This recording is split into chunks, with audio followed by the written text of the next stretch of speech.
You're listening to the Multifamily Market Watch for Washington State. Apartment owners who need to know trust HFO, the leading source for multifamily industry news around the state from Puget Sound to the Tri-Cities. Welcome back to Washington Multifamily Market Watch. I'm your host, Aaron Kirk Douglas. The top news this week: it may be the year for housing, but proposals for additional tenant protections have been evicted from the 2023 legislature. Here's the latest rundown on the status of major Washington state bills on housing. First, the bills that have died. HB 1625, which would have allowed statewide rent control on apartments and mobile homes, did not even receive a floor vote. The bill would have limited rent increases to the Consumer Price Index or 3%, whichever is greater, to a maximum of 7%. Similarly, House Bill 1124 would have required at least 6 months' notice for rent increases over 5%. It would have allowed tenants to terminate a tenancy without penalty. A compromise on the measure collapsed before the legislative cutoff. House Bill 1245, which would allow homeowners to split larger lots to build a cottage or additional home, and HB 1293, intended to streamline the permitting process for housing construction in urban growth areas, both passed nearly unanimously. These bills have been introduced to the Senate and are now scheduled for a public hearing and executive session in the Senate Committee on Local Government. Meanwhile, Senate Bill 5236, which would allow accessory dwelling units, and Senate Bill 5466, which would increase housing density near transit, have passed out of the Senate and are in the House Committee on Housing. According to the nonprofit news site Crosscut, these somewhat surprising successes come as Governor Jay Inslee's $4 billion housing bond proposal also sees signs of life. If passed by the legislature, the proposal would ask Washington voters to consider $4 billion in bond sales outside the state's debt limit to build more housing. Also still alive is Senate Bill 5197 regarding eviction processes. This bill would allow a tenant an extended period to reinstate their tenancy, force landlords to schedule a show cause hearing, and increase attorney fees.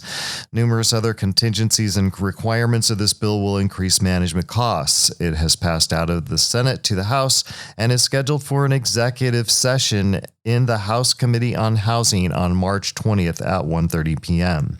Currently in the House Rules Committee is Senate Bill 5198. This bill would require offering mobile home residents the right of first refusal to purchase their community. The notice period for this right is 3 years. In addition, the bill imposes a $10,000 fine for failing to follow procedures. However, the notice period will be waived if a landlord pays each tenant relocation assistance of $17,000 for a multi-section and $11,000 for a single-section home. In addition, landlords would be required to pay the greater market value plus $5,000 in the 12-month closure notice period. It also requires the landlord to dispose of the tenant's homes. Bills supported by housing providers still under consideration include Senate Bill 5290 on permit streamlining. This bill would require local governments to exclude interior alterations from site plan review and help local governments move toward digital permitting processes.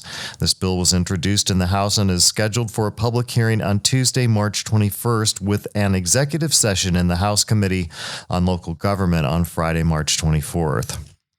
House Bill 1245, which would require cities to allow the splitting of a single residential lot if specific conditions are met, was introduced in the Senate. It's scheduled for an executive session in the Senate Committee on Local Government, Land Use, and Tribal Affairs on Thursday, March 23rd.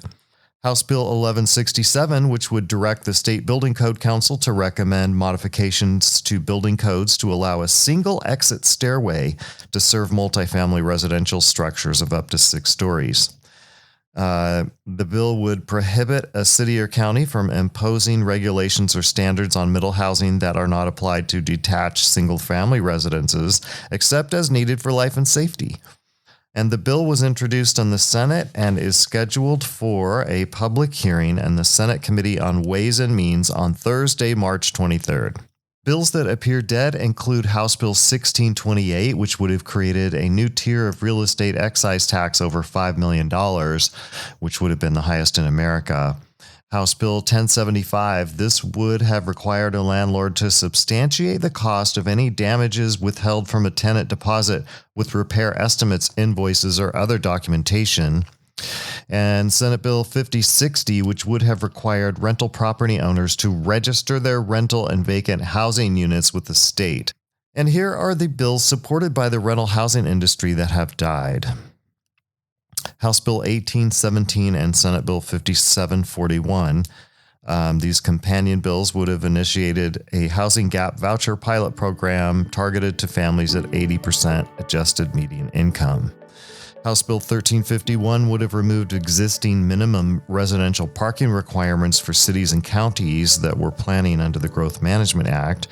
House Bill 1350 would have allowed current buildings under 15 years old to participate in the multifamily tax exemption program.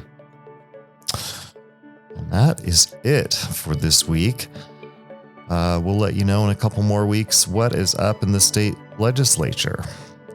Don't forget to subscribe to the HFO Multifamily Market Watch wherever you get your podcasts. We dig through all the news so you don't have to. Our entire office specializes in multifamily real estate, making HFO the largest multifamily brokerage in the Pacific Northwest. Your success is our passion.